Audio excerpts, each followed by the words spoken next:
दोस्तों आज की इस वीडियो में हम बात करने वाले हैं पैन कार्ड के बारे में।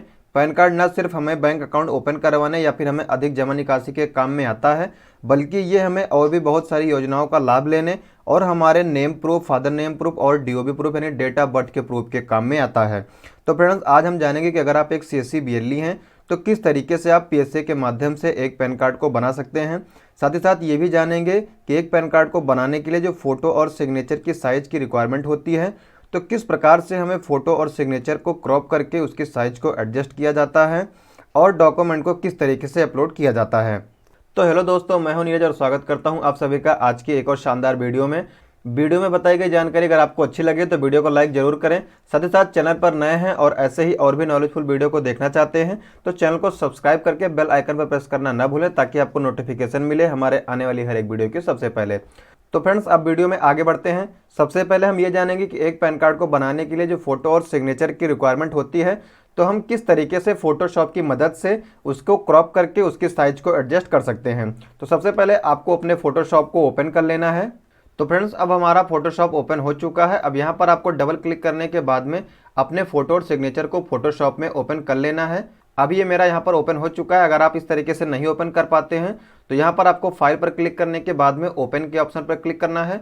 उसके बाद अब आपने जिस भी लोकेशन पर अपने फोटो और सिग्नेचर को रखा है, आप उस लोकेशन पर जाने के बाद में अपनी फोटो और सिग्नेचर को सेलेक्ट कर सकते हैं।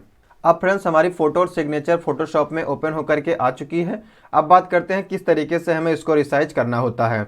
तो यहाँ पर रिसाइज करने के लिए आपको कंट्रोल एन करना है। उसके बाद में आप सभी के सामने कुछ इस प्रकार का इंटरफेस आएगा। अब यहाँ पर आपको साइज को सिलेक्ट करना होता है। तो यहाँ पर साइज को सिलेक्ट करने के लिए एक फोटो की जो साइज होती है वो आपको विथ और हाइट दोनों को 213 पिक्सल रखना है। उसके बाद रेजोल्यूशन आपको 300 ही रखना है। उसके बाद यहाँ पर पिक्सल इंच पर सिलेक्ट रहने देना है। उसके बाद ओके कर देना है। अब आप सभी के सामने एक बॉक्स खुल करके आ जाता है, आपको इसको साइड में कर लेना है। उसके बाद आपको अपनी फ़ोटो को इस वाले बॉक्स पर ला करके छोड़ देना है। उसके बाद इसको बड़ा कर लेना है। इसके बाद आपको कंट्रोल टी करना है। कंट्रोल टी करने के बाद में आपको अपनी फ़ोटो को इसी बॉक्स के अकॉर्डिंग इसको एडजस्ट करने के बाद में आपको लेयर पर जाना है। उसके बाद यहाँ पर मर्ज विजिबल का ऑप्शन दिखाई देता है, आपको इस पर क्लिक कर देना है। उसके बाद इसको फिर से छोटा करने के बाद में इसको साइड में कर लेना है। अब ये हमारी फ़ोटो यहाँ पर एडजस्ट हो चुकी है। अब आपको इस फोटो को कट कर लेना है। अब बात करते हैं कि सिग्नेचर की साइज़ क्या होती है। तो फ्रेंड्स सिग्नेचर को एडजस्ट करने के लिए फिर से आपको कंट्रोल एन करना है। उसके बाद अब यहाँ पर जो साइज़ दी हुई है यहाँ पर आपको विथ 444 पिक्सल करनी है, हाइट आपको 205 करनी है। उसके बाद रेजोल्यूशन आपको 600 रखना है, पिक्सल इंच में ही रहने देना है। उसके बाद ओके कर देना है। ओके करने के बाद में अब आप सभी के सामने इस प्रकार का बॉक्स दिखाई देता है। अब फ्रेंड्स आपको अपने सिग्नेचर को इस बॉक्स में ले जा करके छोड़ देना है। उसके बाद इसको बड़ा करने के बाद में कंट्रोल टी प्रेस करना है। उसके बाद इस बॉक्स के हिसाब से आपको इस साइज को भी एडजस्ट कर लेना है। उसके बाद एंटर कर देना है। एंटर करने के बाद में आपको फिर से लेयर पर जाना है। उसके बाद मर्ज विजिबल के ऑप्शन पर क्लिक कर देना है। अब इसको छोटा कर लेते हैं। अब यहाँ पर हमारी फोटो और सिग्नेचर एडजस्ट हो चुकी है। अब हमें इसको सेव कर लेना है। सेव करने के लिए आप सिग्नेचर पर पहले क्लिक करेंगे। उसके बाद फाइल पर जाने के बाद में आपको सेव एज का ऑप्शन दिखाई देता है, आपको इस पर क्लिक करना है। क्लिक करने के बाद में आपको एक लोकेशन ले लेनी है, आप जिस भी लोकेशन पर करना चाहें। यहाँ पर आपको जेपीजी ही रहने देना है। अगर नहीं जेपीजी फॉर्मेट आता है तो आप इसको चेंज करके जेपीजी कर लेंगे। यहाँ पर आपको एक नाम दे देना है। जैसे मैं यहाँ पर एक नाम देने के बाद में सेव के ऑप्शन पर क्लिक कर देता हूँ। उसके बाद यहाँ पर आपको थोड़ा सा अगर आप चाहें तो इसको बढ़ा भी सकते हैं। मैं यहाँ पर इसकी क्वालिटी को हाई कर दूंगा। उसके बाद ओके कर देता हूँ। अब हमारी सिग्नेचर सेव हो चुकी है। अब हमें फ़ोटो को भी सेव कर लेना है। अब यहाँ पर हम फिर से फ़ोटो के ऑप्शन पर क्लिक करेंगे। उसके बाद फाइल पर जाने के बाद में फिर से हम सेव एज करेंगे। अब यहाँ पर फिर से हमें एक लोकेशन को ले लेना है। लोकेशन को सेलेक्ट करने के बाद में यहाँ पर हम उसका नाम दे देंगे। नाम को देने के बाद में यहाँ पर हम फॉर्मेट चेक कर लेंगे। उसके बाद सेव के ऑप्शन पर क्लिक करेंगे। अब यहाँ पर फिर से हमें क्वालिटी को सेलेक्ट कर लेना है। यहाँ पर मैं फिर से हाई सेलेक्ट कर लेता हूँ। उसके बाद ओके के ऑप्शन पर क्लिक कर देता हूँ। अब यहाँ पर आप सभी देख सकते हैं कि मेरी फोटो और सिग्नेचर यहाँ पर आ चुकी है। तो फ्रेंड्स अब बात करते हैं कि एक पैन कार्ड को किस तरीके से अप्लाई किया जाता है। तो सबसे पहले आपको अपने ब्राउज़र को ओपन कर लेना है। ब्राउज़र को ओपन करने के बाद में आपको यहाँ पर टाइप करना है पीएसए लॉगिन। उसके बाद एंटर कर देना है। अब यहाँ पर सबसे पहली वेबसाइट का आप सभी को लिंक मिल जाता है, आपको इस पर क्लिक कर देना है। डिस्क्रिप्शन में इस वेबसाइट का लिंक मैं आप सभी को दे दूंगा, आप सभी चाहें तो वहाँ से भी आ सकते हैं। फ्रेंड्स मैं आप सभी को बता दूं, अगर आप सभी को पीएसए के रिटेलर आईडी चाहिए पैन कार्ड को बनाने के लिए तो हमें इंस्टाग्राम पर जरूर कांटेक्ट करें। तो अब आप सभी को यहाँ पर अपनी यूजर आईडी डाल देनी है। यहाँ पर पासवर्ड को एंटर करने के बाद में यहाँ पर कैप्चा को सेम एंटर करने के बाद में लॉगिन के ऑप्शन पर क्लिक कर देना है। तो फ्रेंड्स, अब आप सभी के सामने कुछ इस प्रकार का इंटरफेस दिखाई देता है। अब आपको इसको ओके कर देना है। यहाँ पर मैं फ्रेंड्स आप सभी को बता दूं कि आपको एक पैन कार्ड को बनाने के लिए जो पेमेंट होती है, आपको यहाँ पर पेमेंट नहीं करनी होती है। इसके लिए आपको एक कूपन कटवाना होता है, एक नंबर कूपन होता है, जिसके लिए आपको एक पैन कार्ड बनाने का एक कूपन पे करना पड़ता है। तो यहाँ पर उसको आपको अपलोड करना होता है। अगले वीडियो में फ्रेंड्स हम इसके बारे में बात करेंगे किस तरीके से आपको अपने पीएसए में कूपन को अपलोड किया जाता है। तो फ्रेंड्स अब बात करते हैं किस तरीके से आप पैन कार्ड को अप्लाई कर सकते हैं। एक नए पैन कार्ड को बनाने के लिए आपको यहाँ पर फॉर्म 49A सर्विसेज के ऑप्शन पर क्लिक करना है। उसके बाद यहाँ पर आपको ऑप्शन दिखाई देता है प्री फॉर्म एंट्री का, तो आपको इस पर क्लिक कर देना है। इसके बाद अब आप सभी के सामने कुछ इस प्रकार का इंटरफेस दिखाई देता है, जो कि पूरा फॉर्म का फॉर्मेट आप सभी के सामने आ गया है। अब यहाँ पर बात कर लेते हैं कि कहाँ पर किन डिटेल को हमें फिल करना होता है। तो फ्रेंड्स सबसे पहले यहाँ पर पूछा जाता है स्टेटस ऑफ एप्लीकेंट। तो यहाँ पर अगर आप किसी व्यक्ति का बना रहे हैं तो यहाँ पर आपको इंडिविजुअल सेलेक्ट करना है। उसके बाद आपको यहाँ पर both physical pan card e PAN पर क्लिक करना है। अब यहाँ पर आपको टाइटल का ऑप्शन मांगा जाता है, तो आपको टाइटल पर क्लिक करने के बाद में इन सभी टाइटल में से एक टाइटल को सिलेक्ट कर लेना है। तो अब बात कर लेते हैं सबसे पहले आपको किन व्यक्ति के लिए किन टाइटल को सिलेक्ट करना होता है। अगर आप किसी ऐसे फीमेल का बनाने वाले हैं जिसकी शादी अभी नहीं हुई है, तो आपको कुमारी के टाइटल को सिलेक्ट करना है। अगर आप किसी मेल का बना रहे हैं तो आपको श्री वाले टाइटल को सिलेक्ट करना है। अगर आप किसी ऐसे फीमेल का बना रहे हैं जिसकी शादी हो चुकी है, तो आपको SMT वाले टाइटल को सिलेक्ट कर लेना है। जैसे ही आप सभी टाइटल को सिलेक्ट करेंगे, यहाँ पर जेंडर ऑटोमेटिक ये आ जाता है, तो आपको जेंडर को टच नहीं करना है, इसको ऐसे रहने देना है। अब यहाँ पर आपको उनका नाम फर्स्ट नेम, मिडिल नेम और लास्ट नेम करके दिया गया है। आपको इस तरीके से आपको उनके नाम को एंटर कर देना है। फर्स्ट नेम, मिडिल नेम और लास्ट नेम को एंटर करने के बाद में यहाँ पर नेम ऑफ कार्ड बताया जाता है। इसी तरीके का नाम सेम आपको उनके पैन कार्ड में देखने को मिलेगा। अब यहाँ पर थोड़ा सा नीचे आते हैं, तो यहाँ पर आपको उनके डेट ऑफ बर्थ को एंटर कर देना है। डेट ऑफ बर्थ को एंटर करने के बाद में आपको इस नो वाले ऑप्शन पर क्लिक कर देना है। उसके बाद यहाँ पर सेलेक्ट करने के बाद में यहाँ पर आपको फादर नेम पर क्लिक करना है। उसके बाद आप यहाँ पर उनके पिताजी का नाम फर्स्ट नेम, मिडिल नेम और लास्ट नेम करके डाल देंगे। उसके बाद थोड़ा सा आप सभी और नीचे आएंगे, तो यहाँ पर रेसिडेंस एड्रेस पूछा गया है। तो यहाँ पर आपको उनके रेसिडेंस एड्रेस पर क्लिक करने के बाद में उनके स्टेट को सिलेक्ट कर लेना है। उसके बाद यहाँ पर एड्रेस ऑफ कम्युनिकेशन पूछा जाता है, तो आपको इस वाले ऑप्शन पर क्लिक करने के बाद में रेसिडेंस के ऑप्शन पर क्लिक कर देना है। अब इसके बाद आपको इस वाले चेक बॉक्स पर क्लिक कर देना है। उसके बाद यहाँ पर आधार नंबर को उनके एंटर करने के बाद में चेक आधार पर क्लिक कर देना है। जैसे ही आप सभी चेक आधार पर क्लिक करेंगे, आप सभी के सामने दोबारा से एक बॉक्स खुल करके आ जाता है। आपको उनके आधार नंबर को दोबारा से वहाँ पर एंटर कर देना है। अगर उनके आधार नंबर से पहले कोई पैन कार्ड जारी हुआ है, तो उनके पहले पैन कार्ड की कुछ डिटेल आपको आ जाती है। तो फ्रेंड्स, अगर उनका पहले से पैन कार्ड जारी हो चुका है, तो उस केस में आपको उनका पैन कार्ड यहाँ से नहीं भरना है। अब इसके बाद यहाँ पर आपको उनका नाम एंटर कर देना है आधार कार्ड के हिसाब से। उसके बाद आप सभी और थोड़ा सा नीचे आएंगे, तो यहाँ पर प्रूफ ऑफ आइडेंटिटी और proof of date of birth यहाँ पर पहले से ही आधार कार्ड सेलेक्ट है। यहाँ पर प्रूफ ऑफ एड्रेस के सामने पर क्लिक करने के बाद में आपको फिर से आधार कार्ड सेलेक्ट कर लेना है। यहाँ पर आपको उनका एक मोबाइल नंबर दे देना है। यहाँ पर आपको एक ईमेल आईडी दे देनी है। उसके बाद यहाँ पर आपको कम्युनिकेशन एड्रेस पर क्लिक कर देना है। उसके बाद यहाँ पर इंडियन पर सेलेक्ट करने के बाद में आपको सबमिट के ऑप्शन पर क्लिक कर देना है। जैसे फ्रेंड्स आप सभी सबमिट के ऑप्शन पर क्लिक करेंगे, अब आप सभी के सामने पैन एप्लीकेशन की एक्नॉलेजमेंट रिसीप्ट जनरेट होकर के आ जाती है। अब यहाँ पर फ्रेंड्स आपको उनका नाम, उनके पिताजी का नाम, उनके date of birth, mobile number और ईमेल आईडी को एक बार चेक कर लेना है। अगर सारी चीज़ें सही हैं तो आपको इसको प्रिंट करके इसकी एक कॉपी रख लेनी है। अगर आपको लगता है कुछ डिटेल इसमें इनकरेक्ट है, तो आपको इस एप्लीकेशन नंबर को कॉपी कर लेना है।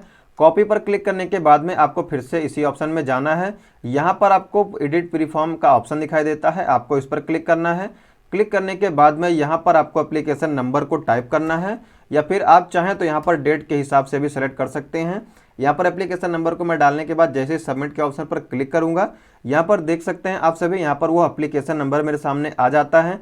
तो आप फिर से इसी एप्लीकेशन नंबर पर क्लिक करने के बाद में जो भी डिटेल इनकरेक्ट है तो आप उसको करेक्ट कर सकते हैं। तो फ्रेंड्स अब बात करते हैं कि हमें आगे क्या करना होता है। आपको फिर से जाना है फॉर्म 49A सर्विसेज के ऑप्शन पर। उसके बाद अब यहाँ पर आपको क्लिक करना है मेन फॉर्म एंट्री पे। इसके बाद में अब आप सभी के सामने जितने भी पैन कार्ड के लिए आपने अप्लाई किया हुआ है, उन सभी पैन का एप्लीकेशन नंबर आप सभी के सामने आ जाता है। अब यहाँ पर जिनका भी आप पैन कार्ड भरने वाले हैं, आपको उनके एप्लीकेशन नंबर पर क्लिक कर देना है। अब यहाँ पर आप सभी के सामने पूरा फॉर्म खुल करके आ जाता है। अब हम बात करेंगे किस तरीके से आपको फॉर्म में सारी चीज़ों को फिल करना होता है। यहाँ पर उनका नाम, उनके पिताजी का नाम, उनकी date of birth, mobile number, email ID, इतनी चीज़ें यहाँ पर ऑलरेडी फिल होती हैं। अब यहाँ पर हम बात करते हैं कि आपको इस फॉर्म में कितनी चीज़ों को फिल करना होता है। तो यहाँ पर 7 नंबर वाले सेक्शन में आपको एड्रेस फिल करना होता है। तो यहाँ पर सबसे पहले आपको उनका एड्रेस सेलेक्ट कर लेना है या फिर उनके एड्रेस की डिटेल को आपको यहाँ पर एंटर कर देनी है। तो यहाँ पर सबसे पहले आपसे उनका मकान नंबर पूछा गया है, तो यहाँ पर आपको उनका मकान नंबर दे देना है। यहाँ पर उनके विलेज का नाम डाल देना है। उसके बाद यहाँ पर उनके पोस्ट ऑफिस का नाम डाल देना है। यहाँ पर आप उनके तहसील का नाम डाल देंगे। उसके बाद आपको यहाँ पर डिस्ट्रिक्ट सेलेक्ट कर लेना है। उसके बाद आपको यहाँ पर उनका पिन कोड डाल देना है। थोड़ा सा और नीचे आते हैं। अब यहाँ पर आपको 9 नंबर वाले ऑप्शन में यहाँ पर आपसे एरिया या फिर एसटीडी कोड मांगा जाता है। यहाँ पर आपको क्लिक करने के बाद में कंट्री कोड 91 दे देना है। उसके बाद आप सभी थोड़ा सा और नीचे आएंगे। यहाँ पर आपको सोर्स ऑफ इनकम पूछा गया है, तो आपको नन इनकम पर क्लिक करने के बाद में ओके कर देना है। यहाँ पर थोड़ा सा और नीचे आने के बाद में यहाँ पर आपसे सेलेक्ट कैपेसिटी का ऑप्शन मांगा जाता है, तो आपको इस पर क्लिक करने के बाद में यहाँ पर हिमसेल्फ हर सेल्फ के ऑप्शन पर क्लिक कर देना है। यहाँ पर वेरीफायर नेम के ऑप्शन पर जैसे ही क्लिक करेंगे तो यहाँ पर उनका नाम ऑटोमेटिक आ जाता है। यहाँ पर आपको वेरिफिकेशन पैलेस डाल देना है। उसके बाद सबमिट के ऑप्शन पर क्लिक कर देना है। अब इसके बाद में आप सभी के सामने इनके पैन का एप्लीकेशन फॉर्म आ जाता है। अब आपको इसको प्रिंट करने के बाद में यहाँ पर फोटो का ऑप्शन दिखाई देता है। आपको इसको फोटो लगा लेनी है। फोटो को लगवाने के बाद में यहाँ पर सिग्नेचर के भी कुछ ऑप्शन है, तो यहाँ पर आपको उनके सिग्नेचर या फिर फिंगर जो भी वो लगाते हो उस हिसाब से आप उनका अंगूठा लगवा सकते हैं या फिर उनकी सिग्नेचर को करवा लेना है। तो फ्रेंड्स आप सभी यहाँ पर देख सकते हैं, यहाँ पर मैंने एक फॉर्म पर इनकी फ़ोटो को लगवाया हुआ है और उसके बाद यहाँ पर एक सिग्नेचर भी मैंने करवाई हुई है, तो आपको देख लेना है। यहाँ पर आपको फ़ोटो इसी तरीके से लगा लेनी है। फ़ोटो को लगाने के बाद में सिग्नेचर को, जैसे पहले वाले ऑप्शन पे मैंने सिग्नेचर करवाया हुआ है, इसी तरीके से आपको पहले वाले फ़ोटो पर सिग्नेचर करवानी है। दूसरी सिग्नेचर आपको इनकी फ़ोटो को नीचे करवानी है।